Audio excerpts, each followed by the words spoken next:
When we begin to submit ourselves to the inferior, we allow anxiety, stress to fill our minds with all the what-ifs that have no life to them. And the enemy, again, is working to undermine identity, first love relationship, and this whole thing of being an authentic representation of Jesus. I love this verse 8. I like it because I like really practical things because I need practical things. He says, this is just some of the study that I did for myself this last year sometime. But he said, look at verse 8 again. Finally, brethren, whatever things are true, things that are true are absolute and they're liberating. Remember, truth sets you free. So think about that which is absolute and liberating. Whatever things are true, whatever things are noble. That word noble is honorable, revered. Whatever things are just, that is righteous, correct, innocent. Whatever things are pure, that's holy and sacred. Whatever things are lovely, that's pleasing and agreeable. Whatever things are of good report, that's well reported of, it's attractive. Whatever things are, if there's any virtue, this word virtue is moral goodness, but it's also excellence. And if there's anything praiseworthy. This, I don't know if this will make sense to you, but sometimes I'll have been having a real battle. Maybe somebody, just did something that really was against what they should have done. I'll be nice. Somebody just really steps outside the line of what they're doing and maybe representing me or us as a house, whatever it might be. And, like anybody else, I got this mind thing going on where I've got to make sure that I stay, I can't ignore a problem if I'm responsible, but I also don't have to fuel it with my own stress and anxiety, because then I will come to wrong conclusions and I will misapply truth for my sake and not theirs.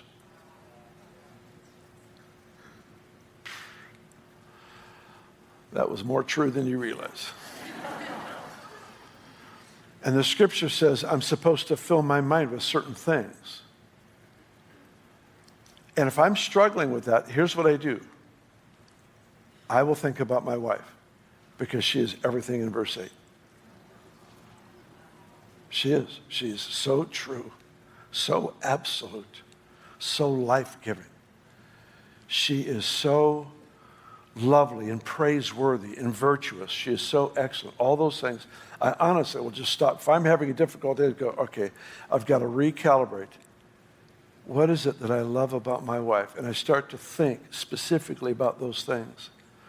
And it's hard to be mad at anybody when you start thinking of those kinds of things. Are you catching my drift here? It's hard if I'm filling my heart and mind, recalibrating what's important, recalibrating my heart, my mind, my thought life to what's valuable. As soon as I do that, something takes place in me where I am at a place where maybe I have a responsibility with this individual that has just betrayed or done something dumb. Maybe I have a responsibility there. But when I recalibrate my thoughts as to what is righteous and good, I don't come to that person that I need to work with abusively. Yeah. I come to them in grace. Does that make any sense to you? This thing has to be practical, and Jesus illustrated it the best. I want you to look at one more portion of Scripture, and then we'll wrap this up. Go to John 13.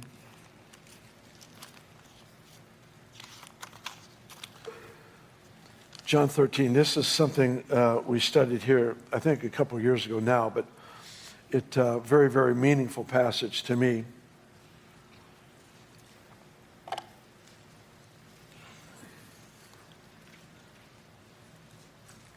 Jesus is soon to go to the cross. I've already described a little bit just the suffering that he was to go through, the abandonment by all of his disciples, the betrayal by Judas himself, all of this that he knew about, that he was just stepping into in this moment. it tells us what he was thinking in that moment, which is this is what floors me. He was doing what we were instructed to do in Philippians 4. So this is what he is conscious of in verse 3. Jesus, knowing that the Father had given all things into his hands, and that he had come from God and was going to God, rose from supper, laid aside his garments, took a towel, girded himself. The next couple verses, he washes the disciples' feet. There's three things that are very specific for any person in this room. Let me announce to you why I'm talking about this today. I felt this morning in praying that God was actually going to end a mental battle for a number of people, and it will end in here today. I really sensed that this morning. I felt like I had a word of promise from the Lord regarding this. If you've been here any length of time, you know I don't throw that kind of a statement out very often, but I felt this morning that the Lord was going to bring peace to a chaotic, anxious thing for a number of folks.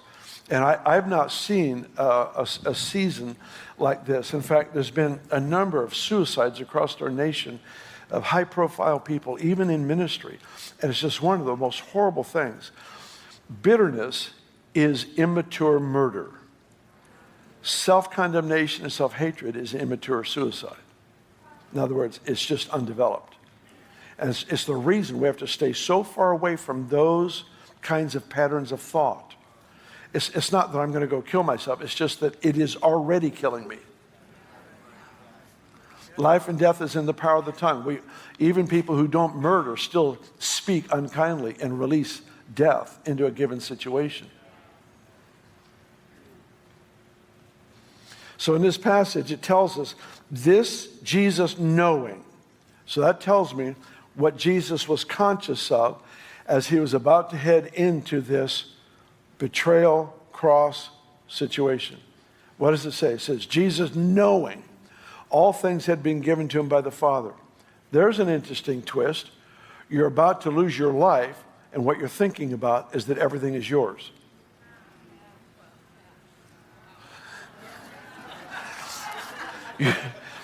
You're about to suffer the greatest loss anyone has ever experienced, and what's on your mind is, I've already re-inherited everything.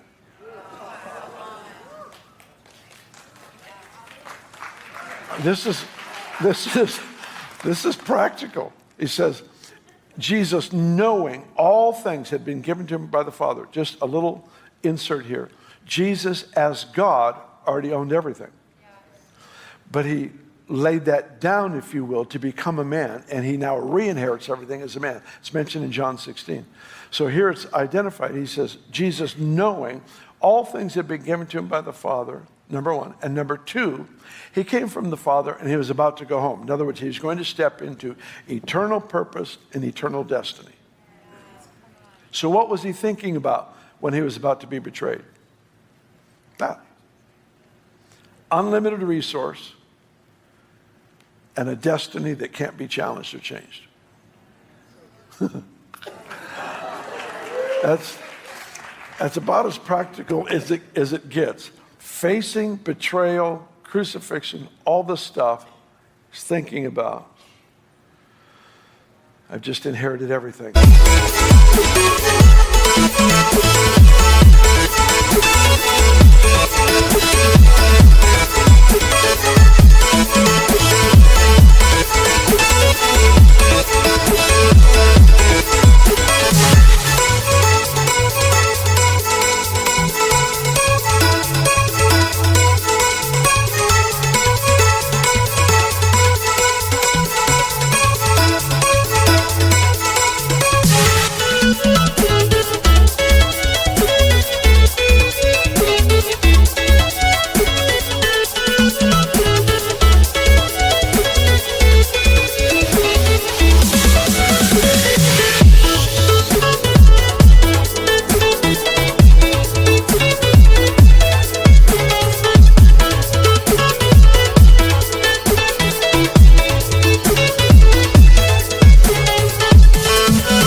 Now, as the Son of Man,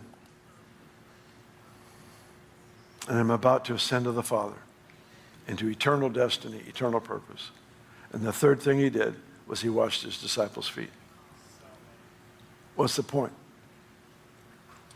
Come back next week and I'll tell you. It's an overused.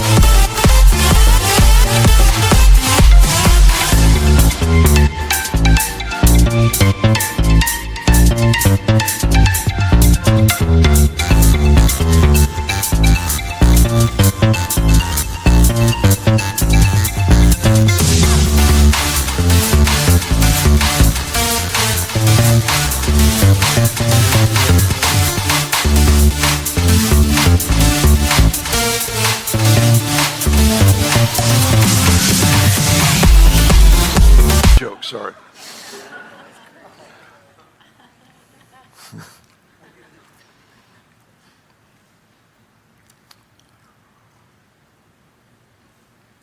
To me, the serving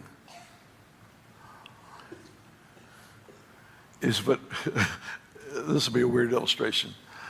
Jesus, mindful, everything was his. He was going to the Father. Two-part epoxy. It was the serving that brought him together. It was what makes practical his own confidence in his own destiny, is the fact that he lost nothing by going low.